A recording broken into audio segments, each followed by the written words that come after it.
colleagues, good afternoon. Our government delegation, as you know, has just returned from a trip to the People's Republic of China. Mikhail Vladimirovich reported to me in detail on the results of this work. I believe it was very timely, informative, and very useful. After completing the discussion of the main issues, I would like to ask Mikhail Vladimirovich to inform all our colleagues about this. Our main topic today is transport security, and the speaker is Transport Minister Andrei Sergeyevich Nikitin. Can I discuss something? Not on the agenda? Yes, please. Considering that Trump recently literally stated that the United States of America is resuming nuclear weapons testing, deputies are asking the question, but overall, we are concerned about the situation, because it is clear where this could lead. Therefore, based on what you said 2 years ago, on behalf of your country, that if the US resumes nuclear weapons testing, Russia has every right to do the same. On this topic, which concerns virtually every member of parliament, and these questions are being raised, could you please clarify what steps and actions we will take, given that this is truly an extremely important topic, especially since the President of the United States of America has spoken out on it? Well, yes, indeed, this is a serious matter. Well, colleagues, let's hear from Defense Minister Andrei Rovich, please, I beg you. Dear Vladimir Ivanovich, dear colleagues, we must certainly focus not only and not so much on the statements and pronouncements of American political figures and officials, but above all on the actions of the United States of America. And these actions clearly indicate Washington's active buildup of strategic offensive weapons.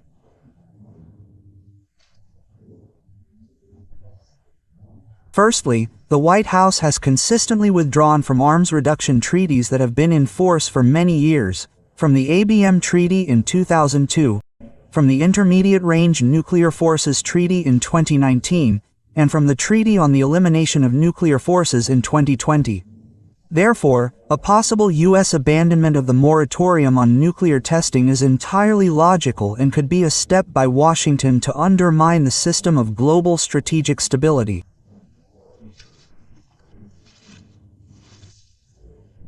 Second, the U.S. is rapidly modernizing its strategic offensive weapons. Work is underway to develop a new intercontinental ballistic missile, the Santina, with a new nuclear warhead. Its firing range will be 13,000 kilometers. Work is underway on the Advanced Strategic Nuclear Submarine Columbia, to replace the AUGA. A new heavy bomber, the B-21R, is being developed. A cruise missile with a nuclear warhead is also being developed, and so on. 15 launchers on 14 Agate-class submarines are scheduled to be decommissioned, specifically their full load of M2 ballistic missiles. Preparatory work is underway to reverse engineer 30 B-52H nuclear-armed strategic bombers.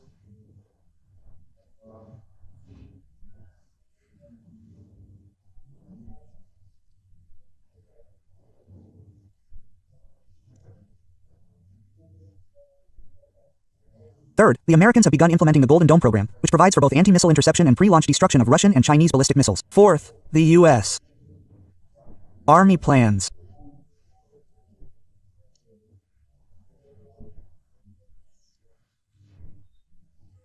To adopt the new Dark Eagle medium-range missile system with hypersonic missiles with a firing range of 5,500 kilometers by the end of this year. Further deployment of this system in Europe and the Asia-Pacific region is planned. The flight time of such a missile from Germany, where the missile system is planned to be deployed, to targets in central Russia will be approximately 6 to 7 minutes.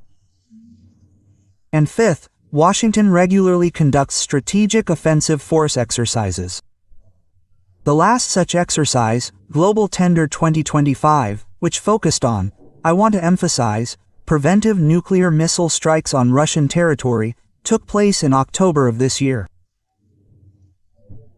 Generally speaking, this is a unified set of measures, including possible U.S. plans to conduct nuclear tests, which significantly increase the level of military danger for Russia. It follows that we must maintain our nuclear potential in readiness to inflict unacceptable damage on the enemy under any circumstances and act appropriately in response to Washington's actions in the interests of guaranteeing our country's security. Taking into account the above, I consider it advisable to begin preparations for full-scale nuclear tests immediately. The ready resources of the central test site on the Novaya Zemlya archipelago make it possible to conduct them within a short time frame. Thank you. Regarding the first question, I also invited the Chief of the General Staff to participate in the discussion. Since this issue has arisen, I would also like to ask Valerievich to comment on it. Please. Comrade Moderator, the fact that the American side has not provided an official explanation for President Trump's statement regarding the resumption of nuclear testing does not provide grounds to believe that the United States will not begin preparing for, and then conducting, nuclear tests in the near future. The American country may continue to evade official explanations. But this changes nothing, because if we do not take appropriate measures now, we will miss the opportunity to respond promptly to the actions of the United States, since the time required to prepare for nuclear tests, depending on their type,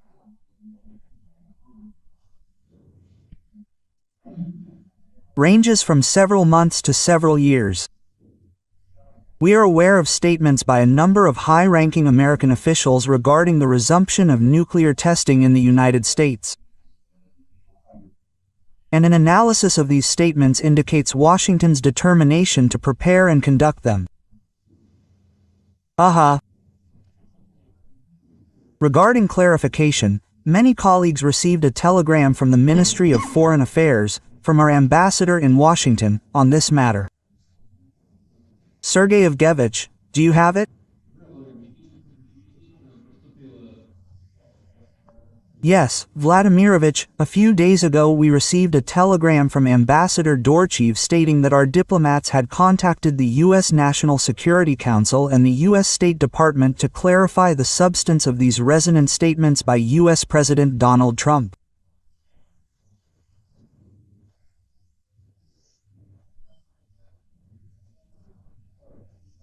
Our diplomatic colleagues inquired about the specific meaning of the statement made the day before regarding the U.S. leader's instructions to the Pentagon to immediately begin nuclear weapons testing and requested clarification from the National Security Council and the State Department.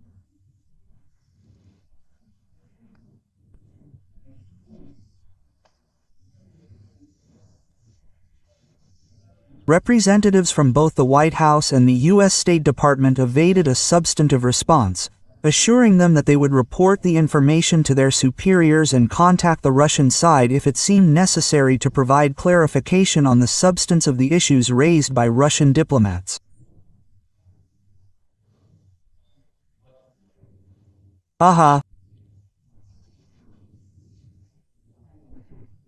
Sergei Koshgetovich, I know the Security Council also addressed this issue and analyzed what was happening.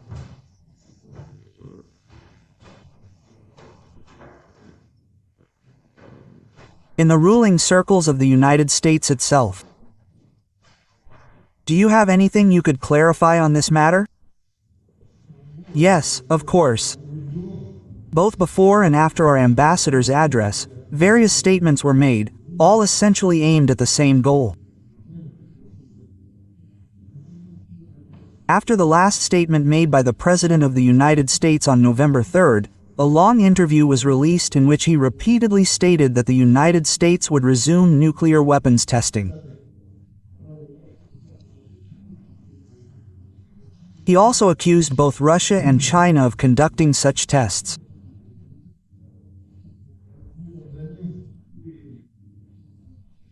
Defense Minister Hexet, either immediately after him or before him, reported that the Pentagon was promptly fulfilling the American president's order to resume nuclear weapons testing.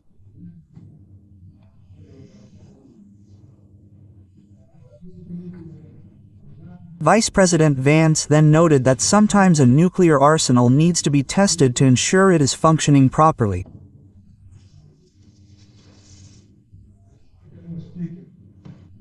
House Speaker Johnson is pushing him, claiming that resuming testing is a show of force necessary to maintain peace and deter Russia and China.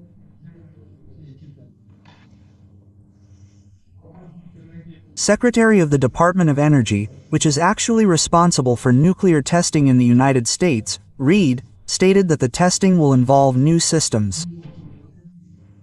These will be non-nuclear explosions.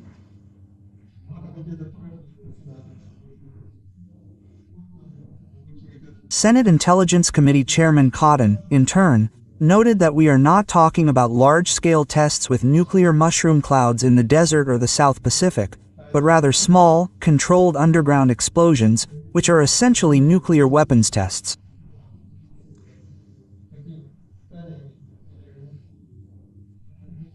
This will allow the United States, and I quote, "This will allow the United States to test both systems that have long been in service and advanced nuclear weapons models." And based on an analysis of all these statements and all these declarations, we are not entirely clear about the future actions and steps of the United States of America in terms of conducting or not conducting nuclear exchange tests. Yeah. Alexander Aselovich, your service deals with issues known to us, primarily countering foreign intelligence agencies within the Russian Federation, but some of your work also concerns the activities of special services abroad. What is your opinion? Vladimirovich, well, of course, the situation is very complex, challenging, and I agree that it must be taken very seriously, but many questions arise before a concrete decision can be made. I believe, in this regard, I ask you to give us time to thoroughly understand all of this and prepare appropriate proposals.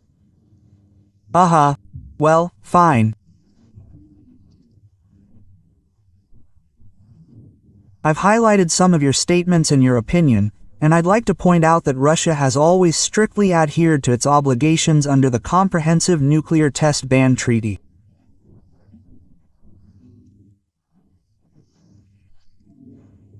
We have no plans to deviate from these obligations.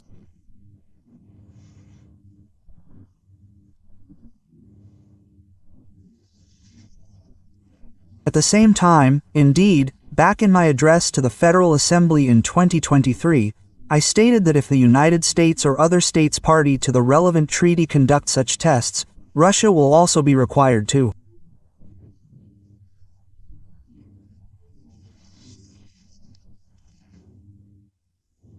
Take appropriate retaliatory measures.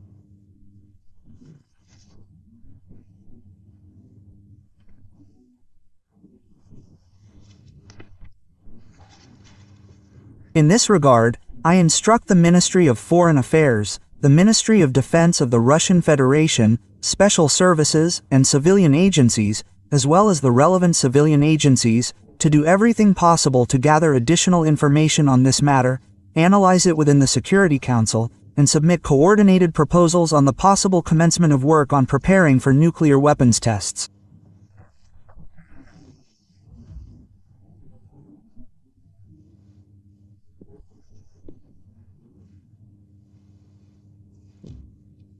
Let's proceed from this. I await your report.